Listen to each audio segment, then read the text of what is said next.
Повече хора се отказват не защото са мързеливи, а защото очакват прекалено много за прекалено кратко време. Днес ще поговорим за причините защо хората се отказват и как да не бъдеш един от тях. Аз съм Димитър Иванов, това са 10 минути с Чичо Митко. Тук си говорим за тренировки, хранене, дисциплина, навици, само неща, които работят без излишни глупости. Започваме. Може би 90% от трениращите се отказват преди третия месец. И не защото не искат резултати, а защото искат резултатите да дойдат прекалено бързо. От години вече по зали и по терени съм забелязал, че това е може би най-голямата пречка за всички трениращи. Че искат резултатите, ако можеш за вчера. И когато тялото не отговори с техния график, се отказват. Предъка никога не е една права. Той идва с възходи и спадове и никога не идва по разписание.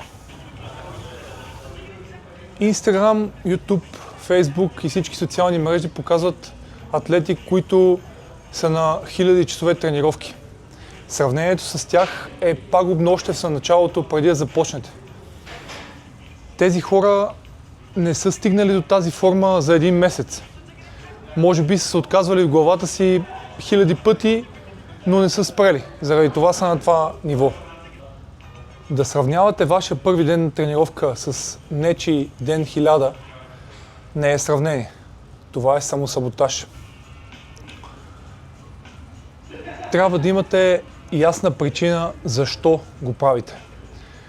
Защото мотивацията да изглеждам добре не трае дълго. И при първата по-тежка тренировка или трудност ще се откажете.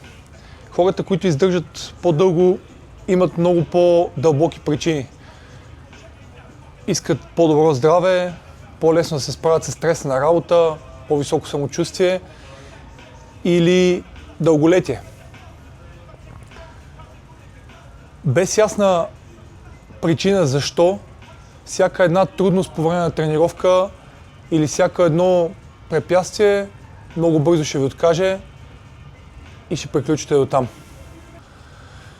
И тук е момента за една огромна молба към всички, които си търсят треньор или искат да започнат да тренират персонално или групово. Моля ви, избирайте внимателно. Не всеки, който говори супер много в социалните мрежи как ще ви вкара форма за един месец, за 3 седмици или програмата му е феноменална, е добър треньор. Това, че са дали някого по телевизията в някои от реалитетата, не го прави треньор. Не го образува за това.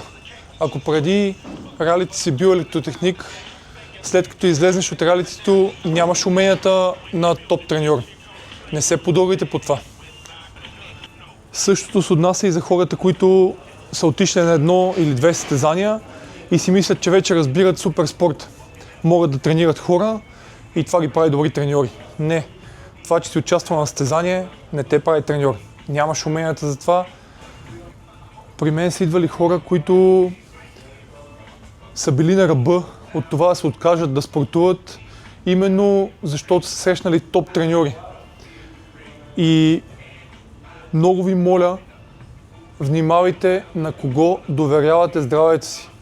Избирайте внимателно. Другата причина, поради която хората много често се отказват, е перфекционизма. Или тренирам 5 пъти седмицата и ям перфектно, или изобщо няма да започвам. Тази нагласа за перфектност не е добра и не води до нищо добро.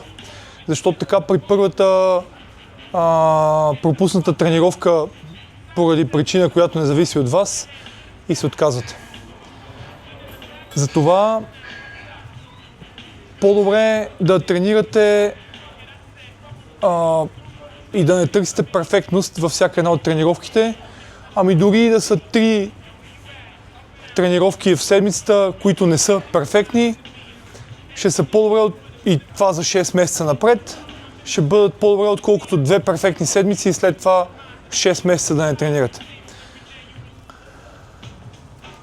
Прогресът не изисква да сте перфектни всеки ден, изисква да сте постоянни колкото можете по-дълго време. Както казах и в предното видео, най-лесният начин да не се откажете е, ако имате ясна цел, която да следвате, програма, може би група от хора, които да ви подкрепят и да ви държат в настроение за тренировка, и треньор, който да изисква от вас, да ви мотивира и да проследява резултатите ви. Не на последно място е примера, който даваме ние като треньори. Аз лично съм се замислял много пъти защо ми е нужно да тренирам толкова тежко.